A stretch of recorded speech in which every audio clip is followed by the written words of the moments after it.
دوستو آج میں آپ کی خدمت میں ایک عظیم فاتح کا ذکر کرنے جا رہا ہوں جس نے کم عمری میں قسطنطنیہ کو فتح کیا اور رومیوں کی سلطنت کو توڑا اور استنبول میں مسلمانوں کی سلطنت کو قائم کیا اور سلطنت عثمانیہ کو مزید مضبوط کیا۔ جی ہاں، اس عظیم فاتح کا نام سلطان محمد ثانی تھا جو بعد میں سلطان محمد فاتح کے نام سے مشہور ہوئے۔ بازنطینی سلطنت کے قلب میں ایک شہر تھا، قسطنطنیہ، ایک ایسا شہر جو صدیوں سے مشرق و مغرب کے درمیان ایک پل کی طرح استادہ تھا۔ یہ شہر رومی سلطنت کا تاج تھا، مسیحی دنیا کا دل اور مسلمانوں کے لیے وہ دروازہ جسے نبی کریم صلی اللہ علیہ وسلم نے فتح کی خوشخبری دی تھی۔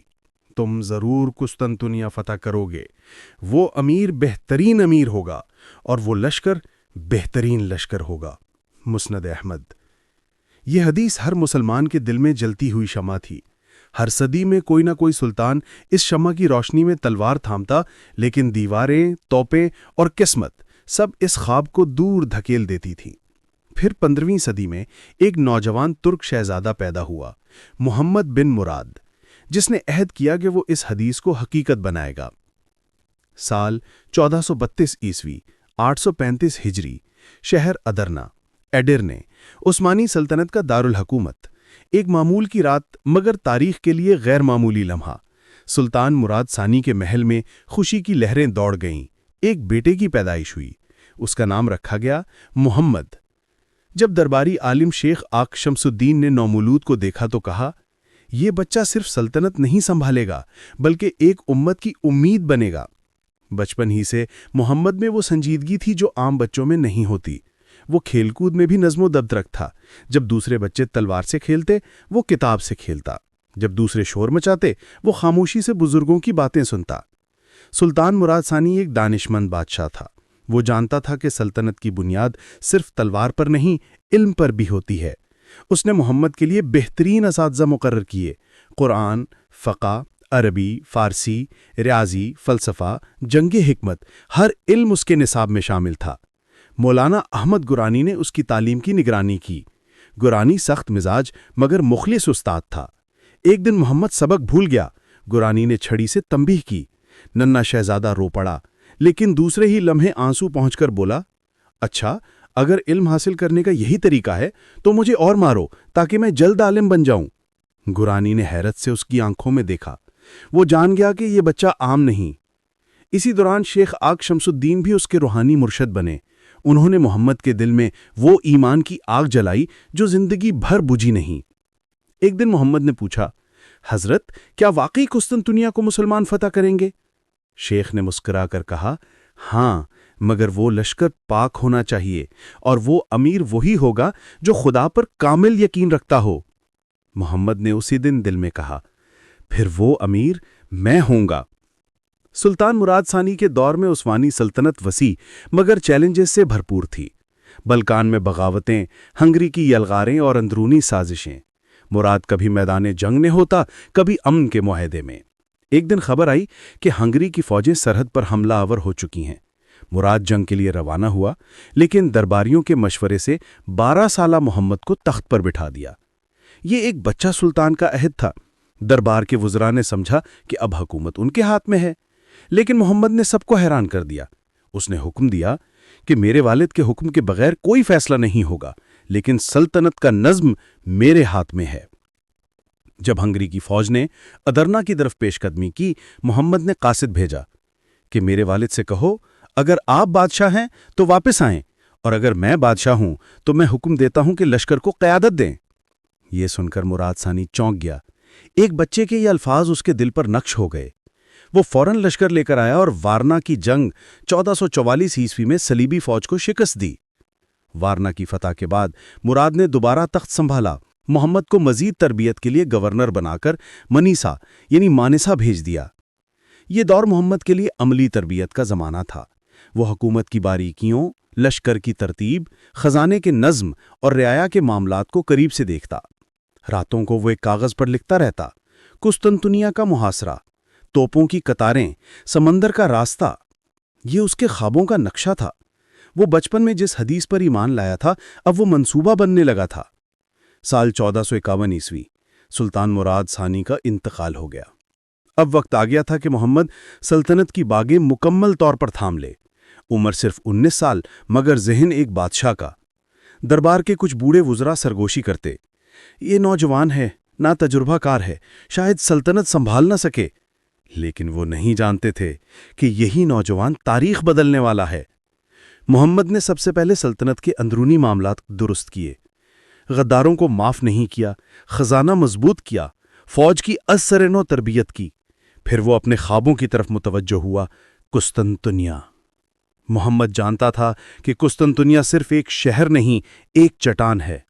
بازنطینی سلطنت کے باقی ماندہ حصے اگرچہ کمزور ہو چکے تھے، لیکن قسطنطنیہ کی دیواریں ناقابل تسخیر سمجھی جاتی تھیں۔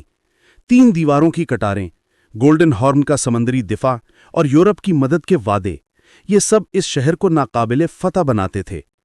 مگر محمد کا ایمان کہتا تھا، ناقابل فتح کچھ نہیں اگر نیت خالص ہو اور عزم لوہے کا۔ محمد نے سلطنت کے تمام ہنرمندوں کو جمع کیا۔ ان میں ایک خاص انجینئر اوربان تھا جو توپ بنانے کا ماہر تھا۔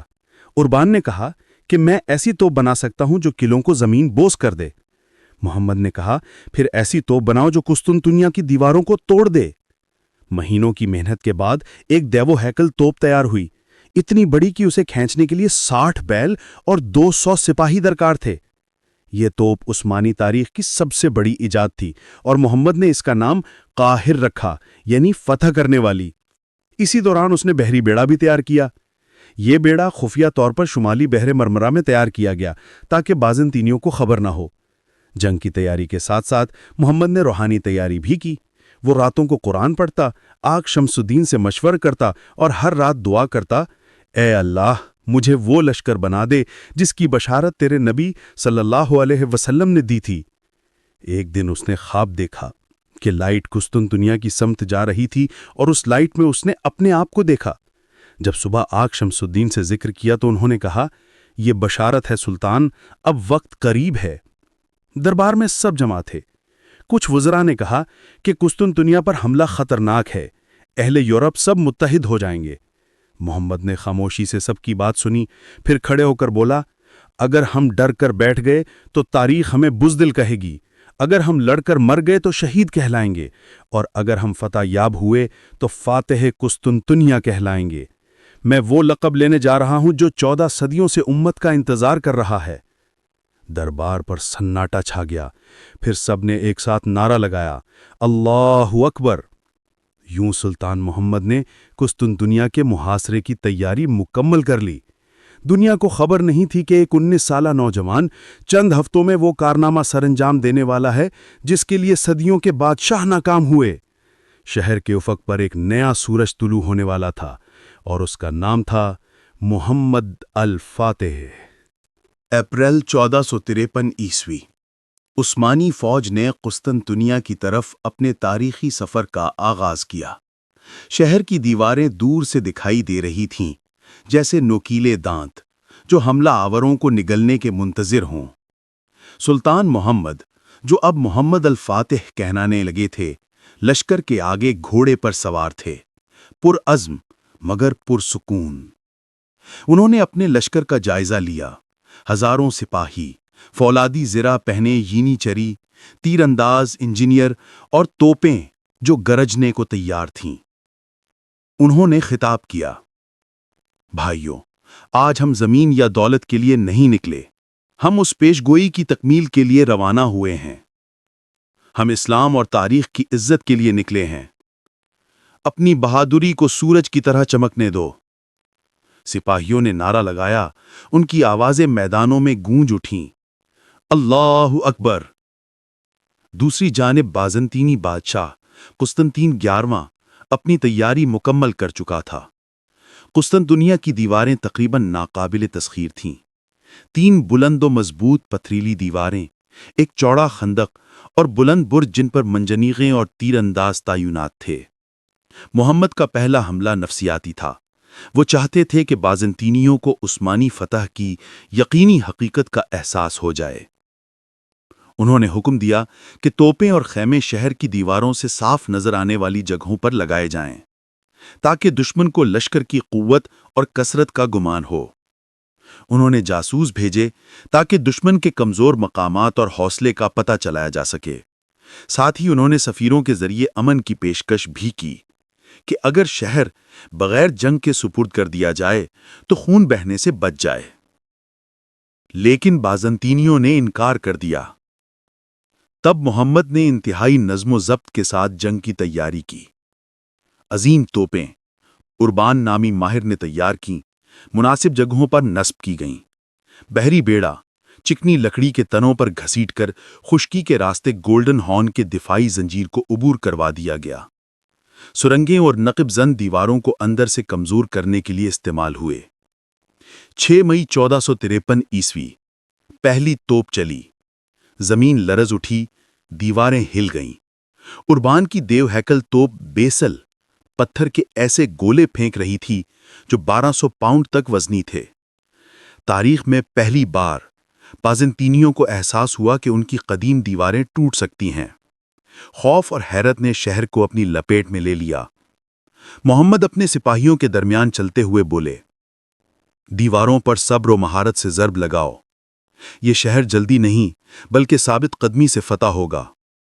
ہر حملے سے پہلے وہ دعا کرتے، اے اللہ ہمیں فتح عطا فرما اور ہماری تلواروں کو اپنے دین کا محافظ بنا دے۔ بازنطینیوں کا سب سے بڑا سہارا گولڈن ہارن کی زنجیر تھی، ایک عظیم آہنی رکاوٹ جو عثمانی جہازوں کو بندرگاہ میں داخل ہونے سے روکتی تھی۔ محمد نے ایک جریب منصوبہ بنایا۔ انہوں نے حکم دیا کہ جہازوں کو چکنی لکڑی کے تنوں پر رکھ کر خشکی کے راستے سمندر میں پہنچایا جائے۔ یہ کارنامہ اس سے پہلے کبھی دنیا میں نہیں ہوا تھا۔ رات کے اندھیرے میں خاموشی سے عثمانی جہاز گولڈن ہارن میں نمودار ہوئے۔ بازنطینی دفاع حیران رہ گیا۔ اب قسطنطین کو یقین ہو گیا کہ شہر صرف دیواروں کے سہارے محفوظ نہیں رہ سکتا۔ 29 مئی 1453 مقدر کا دن، محمد الفاتح نے اپنے سپہ سالاروں کو جمع کیا۔ آج ہم تاریخ میں داخل ہو رہے ہیں۔ عزت کے ساتھ لڑو کیونکہ تمہاری تلواریں اس پیشگوئی کا ذریعہ ہیں۔ توپیں گرجیں، دیواریں ٹوٹ گئیں اور یینی چری سپاہیوں نے پیش قدمی کی۔ قسطنطین 11واں خود دفاع کی قیادت کر رہا تھا مگر آخر کار مغلوب ہو گیا۔ 353 دنوں کے مسلسل محاصرے کے بعد قسطنطنیہ کے دروازے عثمانیوں کے لیے کھل گئے۔ محمد گھوڑے پر سوار شہر میں داخل ہوئے۔ ان کی آنکھوں میں فتح اور خشوع دونوں تھے۔ انہوں نے شہر کے تمام باشندوں کو امان دی، ان کی جان، مال اور عبادت گاہوں کا احترام فرمایا۔ یوں وہ نوجوان سلطان وہ کارنامہ انجام دے چکا تھا جس کے لیے صدیوں کے بادشاہ ناکام ہوئے تھے، اور تاریخ نے ہمیشہ کے لیے اس کا نام محمد الفاتح لکھ دیا۔ محمد فاتح نے صرف ایک شہر فتح نہیں کیا بلکہ تاریخ کا دھارا بدل دیا۔ قسطنطنیہ اب استنبول بن گیا، عثمانی سلطنت کا نیا دارالحکومت۔ علماء، تاجر اور فنکاروں کو خوش آمدید کہا گیا تاکہ شہر کی عظمت کو دوبارہ زندہ کیا جا سکے۔ مذہبی رواداری قائم کی گئی، کلیسا اور مساجد ساتھ ساتھ آباد رہیں۔ انہوں نے اپنی ڈائری میں لکھا، آج پیش گوئی پوری ہو گئی مگر اصل کام اب شروع ہوتا ہے، انصاف سے حکومت کرنا اور اس شہر کو خوشحالی کی راہ پر گامزن کرنا۔ صرف 21 برس کی عمر میں محمد فاتح نے وہ کارنامہ انجام دیا جو لوگوں کے نزدیک ناممکن تھا۔ انہوں نے ایمان، حکمت، جرت اور تدبیر کو یکجا کر کے ناممکن کو ممکن بنا دیا۔ فتح قسطنطنیہ صرف ایک فوجی کامیابی نہیں تھی، یہ دنیا کی تاریخ کا ایک نیا موڑ تھا۔ عثمانی سلطنت ایک عالمی طاقت بن گئی، تجارت کے راستے بدلے، یورپ اور ایشیا استنبول کے ذریعے جڑ گئے۔ نبی کریم صلی اللہ علیہ وسلم کی پیشگوئی پوری ہوئی جس نے صدیوں تک امت مسلمہ کو جذبہ دیا۔ محمد فاتح ایمان اور عمل، علم اور تدبیر اور جرت اور تقدیر کے ملاپ کی علامت بن گئے۔ وہ شہر جو کبھی بادشاہوں کے حملوں کو روک دیتا تھا اب ایک نوجوان سلطان کے زیر سایہ تھا جو ہمیشہ کے لیے فاتح کہلایا۔ فتح کے بعد محمد فاتح کو جنگ سے بھی بڑا امتحان درپیش تھا، ایک عظیم، متنوع اور تاریخی شہر کی حکومت۔ صرف 21 برس کی عمر میں انہیں یہ ذمہ داریاں سنبھالنی تھیں، مسلمانوں، عیسائیوں اور یہودیوں کو ساتھ لے کر چلنا، محاصرے سے تباہ شدہ ڈھانچے کی تعمیر نو، تجارت اور معیشت کو دوبارہ زندہ کرنا اور قانون اور انصاف کو قائم کرنا۔ انہوں نے اعلان کیا، استنبول امن، علم اور خوشحالی کا شہر ہوگا۔ تمام شہری بلا خوف اپنے مذہب کے مطابق زندگی گزاریں گے۔ یہی اصول، برداشت اور انصاف ان کی حکومت کی پہچان بن گئے۔ محمد فاتح جانتے تھے کہ شہر فتح کرنا آغاز ہے، اصلی کامیابی نظم، عدل اور حکمت سے حکومت کرنے میں ہے۔ انہوں نے یہ اصلاحات نافذ کیں: مؤثر انتظامیہ، اہل اور دیانتدار گورنروں اور افسروں کی تقرری، ٹیکس کا منصفانہ نظام تاکہ شہر کی تعمیر اور عوامی خدمات کے لیے وسائل مہیا ہوں، فوجی نظم، ینیچری فوج کو منظم، وفادار اور تربیت یافتہ رکھا، عدالتی نظام، اسلامی قوانین کو عملی حکمرانی کے ساتھ جوڑ دیا۔ ان کا مقصد واضح تھا، ایک مضبوط ریاست جہاں انصاف اور نظم غالب ہو۔ محمد فاتح سمجھتے تھے کہ کسی شہر کی اصل طاقت علم اور ثقافت میں ہوتی ہے۔ انہوں نے حوصلہ افزائی کی، عالم اسلام کے علماء کو استنبول میں آباد ہونے کی، فنکاروں اور معماروں کو مساجد، محلوں اور عوامی عمارتوں کی تعمیر نو کی، کتب خانے اور مدارس کو قائم کرنے کی، جہاں سائنس، ادب اور فلسفہ پڑھایا جاتا۔ انہوں نے یونانی علماء کو بھی دعوت دی کہ وہ آئیں اور اپنا علم منتقل کریں تاکہ مشرقی اور مغربی روایتیں ایک دوسرے میں گھل مل جائیں۔ یہی امتزاج استنبول کو علم و فن کا ایسا مرکز بنا گیا جو یورپ اور ایشیا دونوں میں بے مثال تھا۔ فتح کے بعد بھی محمد فاتح ایک عظیم مدبر اور حکمت والے رہنما ثابت ہوئے۔ انہوں نے شہر کے دفاع کو مزید مضبوط کیا تاکہ آئندہ حملوں سے محفوظ رہے، بحری بیڑے کو وسعت دی تاکہ سمندروں پر غلبہ برقرار رہے، ایک منظم تربیت یافتہ فوج کو تیار رکھا جو سلطنت کی ریڑھ کی ہڈی بن گئی۔ انہوں نے ثابت کیا کہ بنا ویژن کے فاتح ادھورا ہوتا ہے، قیادت کا اصل جوہر مستقبل کی تیاری میں ہے۔ محمد فاتح صرف ایک سپاہی نہیں بلکہ ایمان، انکساری اور حکمت کے پیکر تھے۔ وہ اکثر دعا میں مشغول رہتے، اللہ سے رہنمائی طلب کرتے، وہ غریبوں پر رحم کرتے اور علماء کا احترام کرتے، وہ انصاف کو سب سے زیادہ اہمیت دیتے، یہاں تک کہ شاہی خاندان بھی قانون سے بالاتر نہیں تھا۔ ان کے ہم اثر لکھتے ہیں، وہ صرف زمینیں نہیں بلکہ دل بھی فتح کرتا ہے۔ محمد فاتح 3 مئی 1981 کو 49 برس کی عمر میں وفات پا گئے، مگر ان کی میراث دنیا بھر میں زندہ رہی۔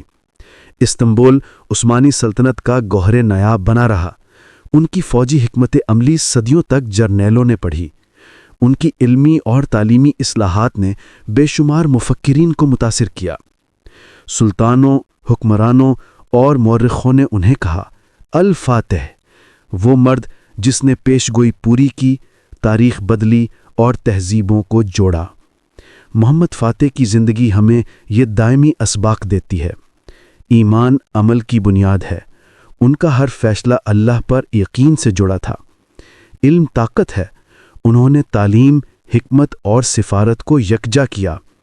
جرت کے ساتھ تدبیر، بہادری کو منصوبہ بندی کے ساتھ توازن میں رکھا۔ انصاف اور رواداری، حکمران کی اصل طاقت اس کے رعایا کے ساتھ سلوک سے پہچانی جاتی ہے۔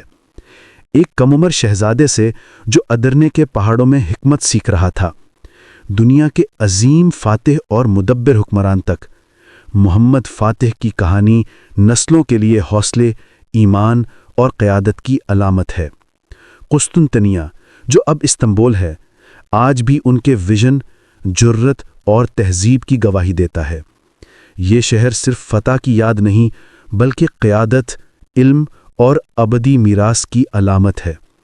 محمد فاتح، الفاتح العظم، جس نے اس شہر کی دیواروں کو صرف دشمنوں سے تحفظ کے لیے نہیں بلکہ امید، علم اور ابدی میراث کی علامت بنایا۔ تاریخ اور جنرل نالج کے متعلق مزید معلوماتی ویڈیوز کو دیکھنے کے لیے ہمارے چینل کو سبسکرائب کریں اور بیل آئیکن کو بھی پریس کر دیں تاکہ نئی آنے والی ویڈیوز کو آپ دیکھ سکیں اور تاریخ اور جنرل نالج کے متعلق معلومات حاصل کر سکیں۔ ملتے ہیں نیکسٹ ویڈیو میں، تب تک کے لیے خدا حافظ۔ السلام علیکم۔